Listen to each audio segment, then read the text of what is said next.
Voyager 1 is the most distant human-made object in existence. Launched in 1977, it's now over 24 billion kilometers from Earth. That's 160 times the distance from Earth to the Sunday. It left our solar system in 2012, crossing into interstellar space, and it's still transmitting. Faint signals taking over 22 hours to reach us, traveling at the speed of light. But soon, very soon, those signals will stop. The power will run out, the transmitter will go silent, and Voyager will be lost. Not lost in the sense of destroyed, lost in the sense of unreachable, drifting through the void forever, alone, silent, a message in a bottle that will never be read. I'm Leonard Susskind, and I've spent 50 years thinking about the universe on cosmic scales. And Voyager's journey is not just a story about human exploration, it's a story about the ultimate fate of everything, about distance, isolation, entropy, and the heat death of the universe. Voyager will drift for billions of years, long after Earth is gone, long after the sun has died, long after human civilization is forgotten. It will continue alone in the dark until the universe itself grows cold and silent. Let me tell you why. Let me start with where Voyager is now. In 2012, Voyager 1 crossed the heliopause, the boundary where the solar wind from the sun can no longer push back the interstellar medium. This is the edge of our solar system's influence. Beyond this point, Voyager is in true interstellar space, the space between stars. It's still bound to the sun's gravity, technically. It won't escape the sun's gravitational pull completely until it reaches the Oort cloud, a vast spherical shell of icy objects surrounding the solar system. The inner edge of the Oort cloud is about 2,000 times farther than Voyager is now. The outer edge is about 100,000 astronomical units from the Sunday. Voyager won't reach even the inner edge for another 300 years. It won't exit the Oort cloud for 30,000 years, but by then, Voyager will be dead, silent. Its power source, a radioisotope thermoelectric generator, converts heat from decaying plutonium into electricity. The plutonium-238 has a half-life of 87.7 years. The power output decreases every year. By 2025, maybe 2030, Voyager will not have enough power to run any instruments. The transmitter will shut down, the last signal will be sent. And after that, silence. NASA will lose contact, Voyager will still be out there, still moving at about 17 kilometers per second, but we won't know where it is. We won't be able to track it. It will drift into the cosmic dark, invisible, unreachable, forgotten. Now here's what will happen over the next billion years. Voyager will continue on its trajectory. It's heading toward the constellation Ophiuchus. In about 40,000 years, it will pass within 1.6 light years of a star called AC +7 93888. That's closer than the nearest star to our sun, Proxima Centauri, which is 4.24 light years away. But Voyager won't orbit this star. It's moving too fast. It will fly past a brief visitor to another star system and continue into the void. Over millions of years, Voyager's trajectory will be perturbed by the gravity of passing stars and the galactic gravitational field. Its path will become chaotic, impossible to predict in detail, but statistically we know what happens. It will wander the galaxy, passing through the spiral arms, drifting through the interstellar medium, occasionally passing near stars but never captured, never stopping, just drifting. The galaxy is vast, about 100,000 light years across, contains 200 to 400 billion stars, but it's mostly empty. The average distance between stars is about 5 light years. Space is sparse. Voyager could drift for millions of years without passing close to any star. And even if it passes through a star system, The chance of hitting anything is infinitesimal. Space is big, really big. Planets are tiny. The cross-sectional area of Earth is about 100 million square kilometers. The cross-sectional area of the sphere surrounding the Sun at Earth's orbit is about 300 trillion square kilometers. Earth occupies 1/3 millionth of that area. The chance of Voyager hitting a planet in another system is essentially zero. It will drift through systems, if it encounters any, without interaction. Just passing through the emptiness. Now let's talk about timescales. Voyager has been traveling for 47 years. In cosmic terms, that's nothing, a blink.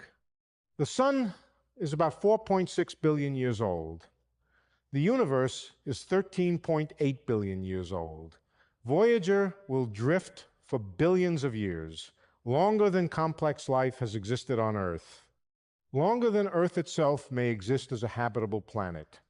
In about 1 billion years, the Sun's luminosity will increase by about 10%. This will cause Earth's oceans to evaporate, the greenhouse effect will run away, Earth will become uninhabitable. Life, if it still exists, will end. The planet will become a Venus-like hothouse. Voyager will still be drifting, unchanged, in interstellar space. In about 5 billion years, the Sun will exhaust its hydrogen fuel. It will expand into a red giant, growing to about 250 times its current size. It will engulf Mercury, Venus, and possibly Earth. If Earth survives, it will be a scorched, lifeless rock. The Sun will then shed its outer layers, forming a planetary nebula. The core will collapse into a white dwarf, a hot, dense remnant about the size of Earth, but with half the Sun's mass. The white dwarf will cool over trillions of years, eventually becoming a black dwarf, a cold, dark cinder. Voyager will still be drifting. By this time, all the information it carried, the golden record with sounds and images of Earth, will be meaningless. There will be no Earth to represent, no humanity to remember. Voyager will be a relic of a dead world. Now let's extend the timeline further. In about 100 billion years, star formation in the universe will largely cease. The gas clouds that form stars will be exhausted. The last stars will be born. These will be small red dwarfs that burn slowly for trillions of years. But eventually, even they will die. In 10 trillion years, the last stars will burn out. The universe will enter the degenerate era. No more stars, just stellar remnants. White dwarfs, neutron stars, black holes, and planets drifting in the dark. Voyager will still be out there, still drifting.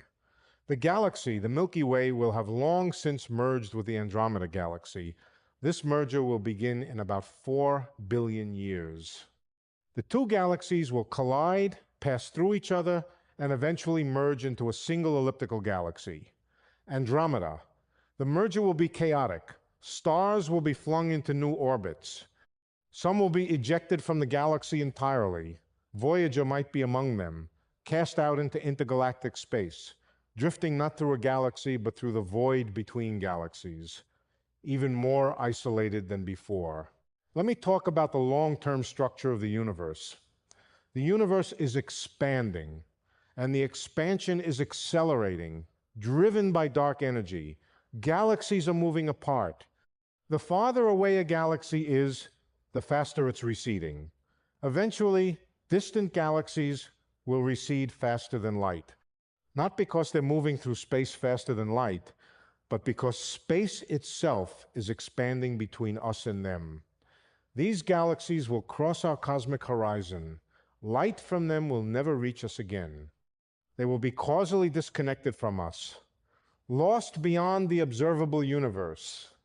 In about 150 billion years, all galaxies outside our local group, the gravitationally bound cluster containing the Milky Way, Andromeda, and a few dozen smaller galaxies, will have crossed the horizon. The universe will look empty. Just our local supercluster isolated in a sea of expanding space. And eventually, even the galaxies in our local group will be dark. No stars, just remnants. Voyager will still be drifting through a dark, cold, empty universe. Now let's talk about what happens to matter over unimaginable timescales. Protons, the building blocks of atomic nuclei, might be unstable. Some grand unified theories predict that protons decay with a half-life of about 10 to the 34 years. We've never observed proton decay. Experiments have looked. The lower limit on the proton lifetime is about 10 to the 34 years. If protons do decay, then over times of 10 to the 40 years, all matter will disintegrate. Atoms will fall apart. Planets, including Voyager, will dissolve into radiation. Voyager's physical structure, its aluminum frame, its electronics, the golden record, all of it will decay into photons and leptons. Voyager will cease to exist as an object. It will become a diffuse cloud of particles and radiation spreading through space. But even if protons are stable, Voyager won't last forever. Black holes will eventually dominate. In 10 to the 40 years, stellar mass black holes will have absorbed or ejected most matter in galaxies. Supermassive black holes at the centers of galaxies will be the dominant objects, and black holes evaporate through Hawking radiation. A stellar mass black hole, about 3 solar masses, will evaporate in about 10 to the 67 years. A supermassive black hole, 1 billion solar masses, will evaporate in about 10 to the 100 years. These timescales are incomprehensibly long, far longer than the current age of the universe. But they're finite. Black holes evaporate, and when they do, they release their mass energy as radiation. By 10 to the 100 years, all black holes will have evaporated. The universe will contain only radiation, photons, neutrinos, maybe gravitons, no matter, no structure, just a thin soup of particles spreading apart as the universe expands, maximum entropy, heat death. This is the ultimate fate of the universe, according to thermodynamics. And Voyager, if it still exists in any form, will be part of this radiation bath.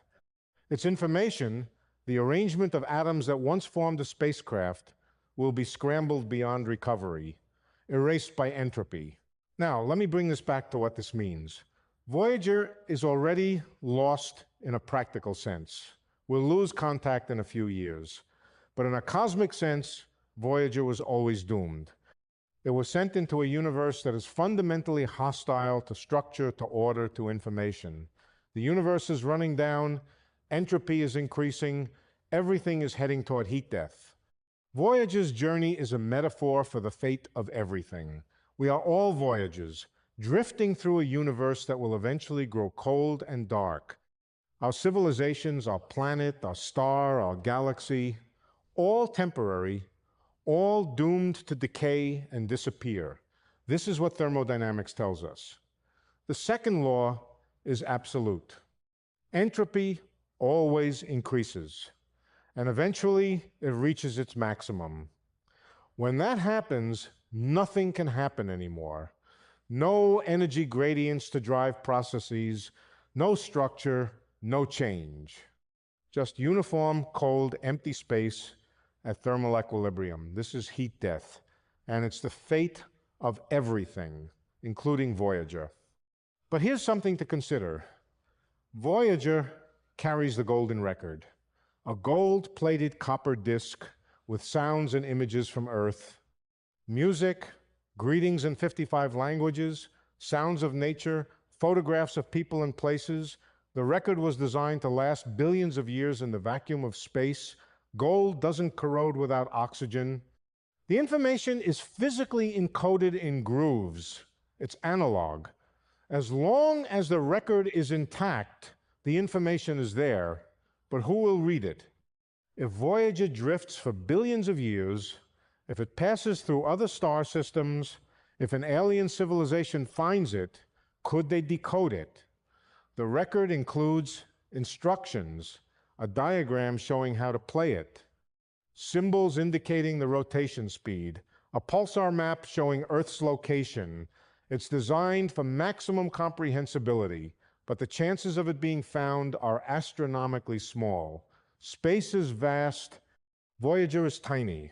The galaxy is 100,000 light years across. Voyager moves at 0.006% the speed of light. It would take 16 million years to cross the galaxy if it were heading straight across, which it's not. The volume of the galaxy is about 8 trillion cubic light years.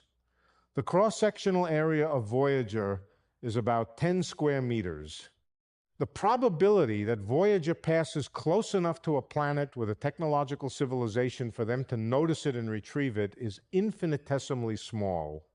It's like throwing a marble into the ocean and hoping someone finds it, except the ocean is 100,000 light years across and the marble is moving slowly.